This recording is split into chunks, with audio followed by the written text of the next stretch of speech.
आज हम लोग जानेंगे universal law of gravitation. Universal law of gravitation क्या कहता है? यूनिवर्सल लॉ ऑफ ग्रेविटेशन तो ये कहता है कि इस पूरे यूनिवर्स में दो बॉडी एक दूसरे को अपने तरफ क्या कर रही है, खींच रही है, अट्रैक्ट कर रही है। ठीक है, एक फोर्स से दुनिया में हर दो बॉडी एक दूसरे को अपनी तरफ क्या कर रही है, अट्रैक्ट कर रही है एक फोर्स से। वो जो फोर्स है वो डायरेक्टली प्रोपोर्शनल है उन दोनों ऑब्जेक्ट के मास से। वो डायरेक्टली प्रोपोर्शनल है उन दोनों ऑब्जेक्ट के मास से और इनवर्सली प्रोपोर्शनल है उन दोनों के बीच के डिस्टेंस के स्क्वायर से। उन दोनों बीच के डिस्टेंस के स्क्वायर से। ठीक है, तो क्या है कि जो फोर्स लग रहा है वो डायरेक्टली प्रोपोर्शनल है उन दोनों बॉडी के मास से और वो फोर्स इनवर्सली प्रोपोर्शनल है उन दोनों बॉडी के बीच में जो डिस्टेंस है उससे। क्लियर है? सभी को समझ में आया? साइन है वहां, तुम देख रहोगे वहां पे एक प्रोपोर्शनल का साइन है। जब भी मैं इस प्रोपोर्शनल के साइन को हटाता हूं तो उसके प्लेस में मुझे क्या लिखना होता है? कोई कांस्टेंट लिखना होता है। तो यहां पे जो मैं कांस्टेंट लिखूंगा वो लिखूंगा कैपिटल जी। क्या लिखूंगा? Capital G. तो force is equal to G into m1 m2 upon r square. Clear है? सभी को क्लियर है? तो हर एक बॉडी दूसरे बॉडी को अपनी तरफ खींच रही है एक फोर्स से, जो कि फोर्स डायरेक्टली प्रोपोर्शनल है उन दोनों बॉडी के मास से और इनवर्सली प्रोपोर्शनल है कि वो दोनों बॉडी जो रखी है उनके बीच में जो डिस्टेंस है उस डिस्टेंस के स्क्वायर से। इनवर्सनली प्रोपोर्शनल है।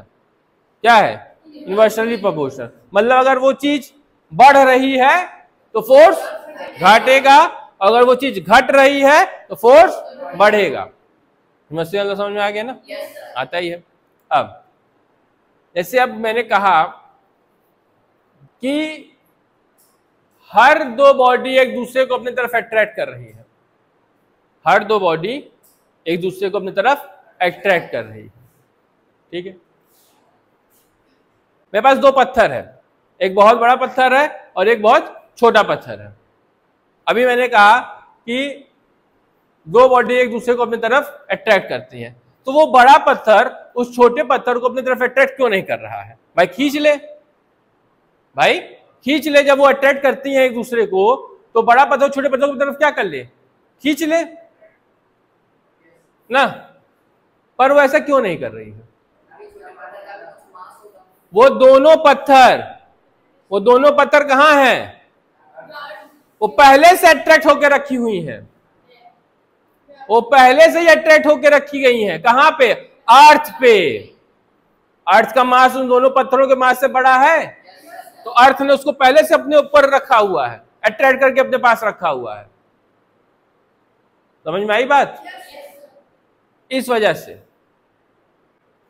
क्लियर है?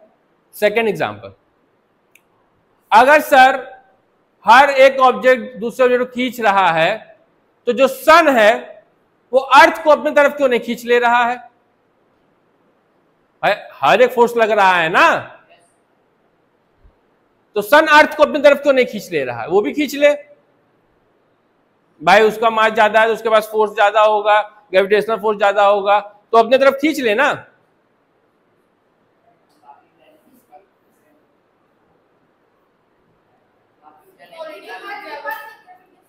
अर्थ के पास भी एक ग्रेविटेशन है, सन के पास भी एक ग्रेविटेशन है। सन का ग्रेविटेशन बड़ा है तो भाई वो अपने तरफ क्यों नहीं खींच ले रहा है?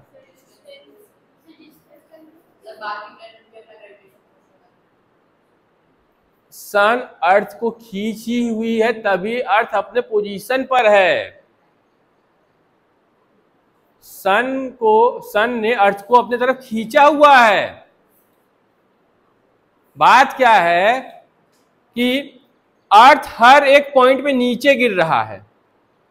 भाई वो स्पेस है ना, पूरा खाली है, स्पेस है, पूरा खाली है, कोई जगह कहीं रखा हुआ थोड़ी है। वो तो हवा में झूल रहा है।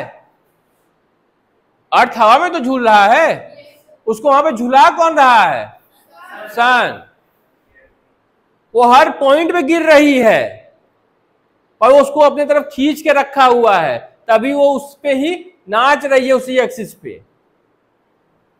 बात समझ में आ रही है?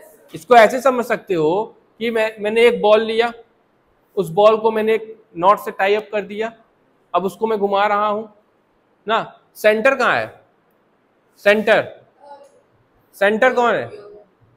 हैंड। इस हैंड से मैं घुमा रहा हूं, तो उसी तरह वो सन है, उसी तरह कौन है? सन है।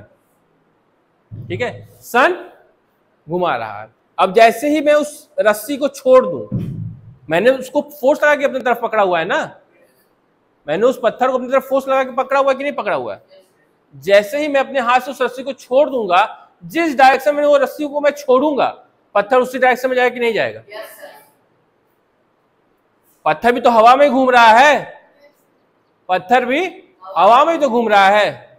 मैंने एक रस्सी से उसको घुमा ही तो रहा हूं, मैं वो चारों तरफ घूम रहा है, और उसको पकड़ा कौन है? मेरा हाथ।